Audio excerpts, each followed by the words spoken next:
Halo Sobat Biota, selamat datang di Zona Sekolah. Materi ketiga, bab sistem imun atau sistem pertahanan tubuh.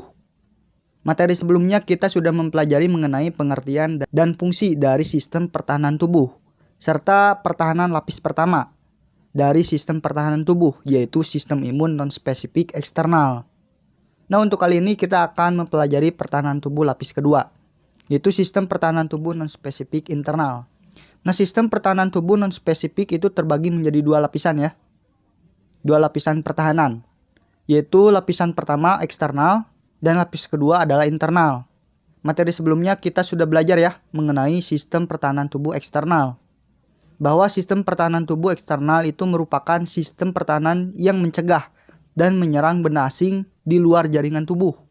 Nah, kali ini kita akan belajar mengenai sistem pertahanan tubuh non-spesifik internal. Berbeda halnya dengan sistem pertahanan tubuh non-spesifik eksternal yang dimana bekerja di luar jaringan. Nah, sistem pertahanan tubuh non-spesifik internal ini adalah pertahanan tubuh yang menyerang benda asing yang sudah masuk dalam sebuah jaringan tubuh. Jelas ya perbedaannya? Nah, dalam sistem pertahanan tubuh non-spesifik internal ada 3 komponen yang menyusun sistem pertahanan ini. Ada sel fagosit, sel non-fagosit, dan protein pertahanan tubuh. Nah, selain dari 3 komponen ini, ada juga yang dinamakan respon inflamasi. Kita akan bahas satu persatu, oke? Yang pertama adalah sel fagosit. Sel fagosit ini adalah sel yang melakukan fagositosis. Fagositosis adalah proses suatu sel menelan partikel, mikroba, atau fragmen sel mati menggunakan membran selnya. Nah, sel fagosit ini memiliki reseptor yang dapat mengenali substansi yang ada pada patogen. Contohnya memiliki reseptor dektin 1 yang bisa mengenali beta-glukan yang ada pada dinding sel jamur. Nah, sel fagosit ini terdiri dari neutrofil, monosit, makrofag, sel dendrit, dan eosinofil. Neutrofil, ciri-cirinya memiliki granula, selalu beredar di pembuluh darah, dan jumlahnya sekitar 70% dari sel darah putih yang beredar di pembuluh darah. Terus kedua, monosit. Ciri-cirinya tidak bergranula, beredar di pembuluh darah, berukuran besar. Jumlahnya sekitar 5-10% dari seluruh sel darah putih. Nah, sel monosit ini jika dia bermigrasi pada jaringan, ia akan berubah menjadi makrofag. Makrofag ini jumlahnya sekitar 2-8% dari total sel darah putih. Ia memiliki tugas yang sama seperti monosit, yaitu menelan benda asing berukuran agak besar.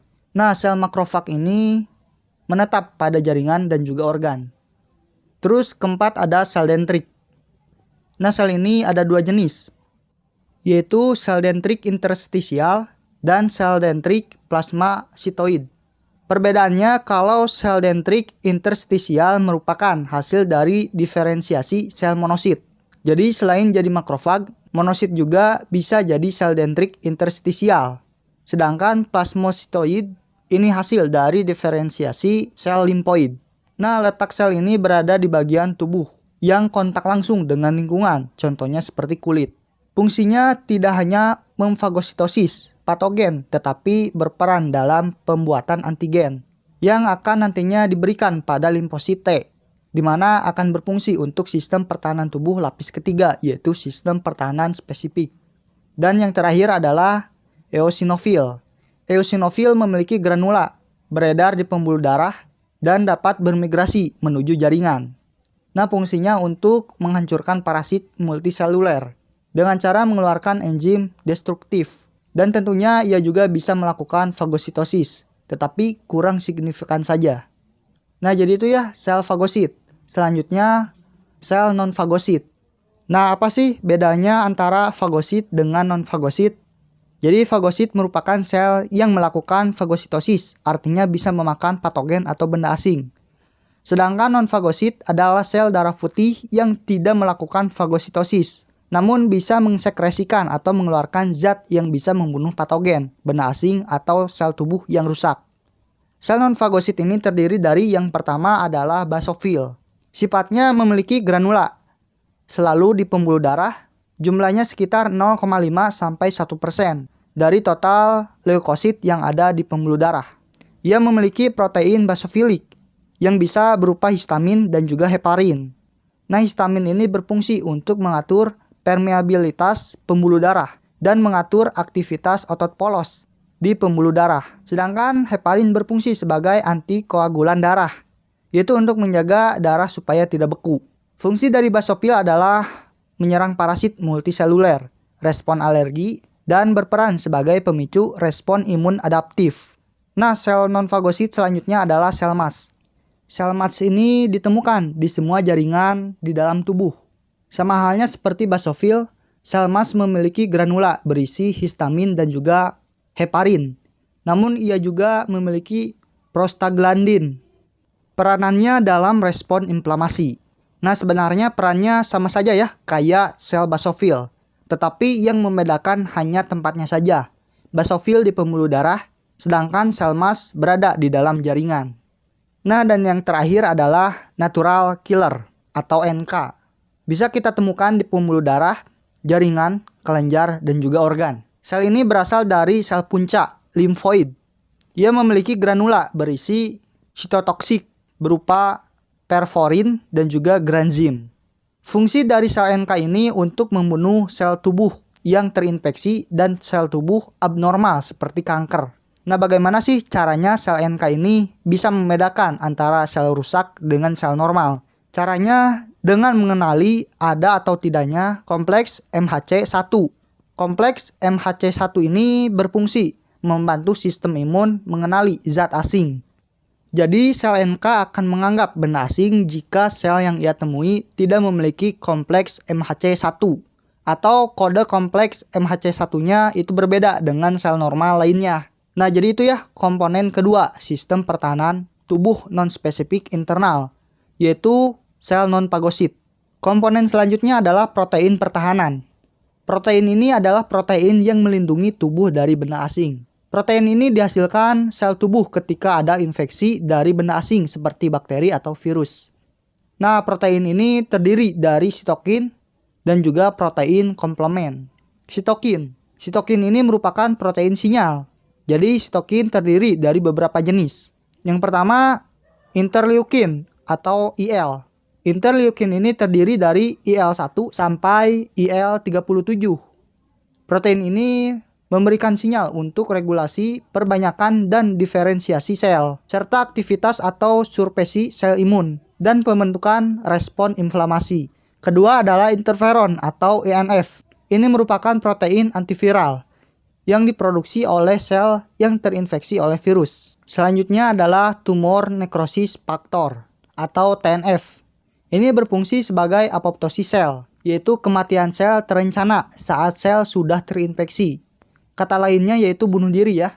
Jadi selnya sengaja dimatikan karena sudah terinfeksi. Selanjutnya yang keempat adalah kemokin. Fungsinya yaitu kemotaksis leukosit, suatu kemampuan leukosit untuk bergerak mendekat atau menjauhi jaringan yang melepaskan zat kimia. Selain itu, fungsinya juga untuk meningkatkan respon imun spesifik. Terus kelima ada colony stimulating factor atau CSF. Berfungsi untuk stimulasi perbanyakan dan pematangan prekursor mieloid. Dan yang terakhir adalah jenis protein sitokin. Ini adalah transforming growing factor beta atau TGF beta. Fungsinya untuk stimulasi pertumbuhan fibroblast dan produksi matriks ekstraseluler. Nah, jadi itu ya jenis-jenis dari sitokin. Selanjutnya protein pertahanan yang kedua yaitu protein komplement. Ini merupakan sistem protein plasma yang dapat diaktifkan secara langsung oleh patogen atau secara tidak langsung oleh antibodi yang terikat pada patogen. Jadi fungsinya untuk melengkapi pertahanan tubuh yang dilakukan oleh leukosit atau sel darah putih. Jadi itu ya komponen-komponen dari sistem pertahanan tubuh non-spesifik internal. Nah, sekarang kita simpulkan dulu ya. Tapi sebelum itu, for your information sob, channel ini memiliki bab konten diantaranya zona sekolah, zona binatang, zona akuatik, zona tumbuhan, zona biobisnis, zona peliharaan, zona biotraveling. Channel ini dalam tahap pengembangan, maka akan sangat berharga bagi kami jika sobat biota semua membantu channel ini untuk berkembang, minimal dengan cara mensubscribe channel ini. Jadi, please for subscribe now. Jadi, sistem pertahanan tubuh non-spesifik internal merupakan sistem pertahanan tubuh yang berada di dalam jaringan, sekaligus sistem pertahanan tubuh lapis kedua. Terdiri dari 3 komponen. Yang pertama, sel fagosit, yang terdiri dari neutrofil, monosit, makrofag, sel dendritik, dan eosinofil. Terus kedua, sel non-fagosit, terdiri dari basofil, sel mast, dan juga natural killer. Dan ketiga adalah protein pertahanan, terdiri dari sitokin dan protein komplementer. Nah, selain dari peranan komponen-komponen ini, ada juga yang bernama reaksi inflamasi. Di reaksi inflamasi ini akan lebih jelas menggambarkan peranan-peranan dari beberapa komponen ini. Namun untuk reaksi inflamasi kita akan pelajari di materi lainnya. Semoga apa yang saya jelaskan bisa berfungsi dan hidup buat Sobat Biota semua. Jika ada yang tidak dimengerti, tanya dan tulis di kolom komentar, oke? Jangan lupa tonton dan pelajari materi selanjutnya serta video pembelajaran lainnya. Jadi, see you next video sob.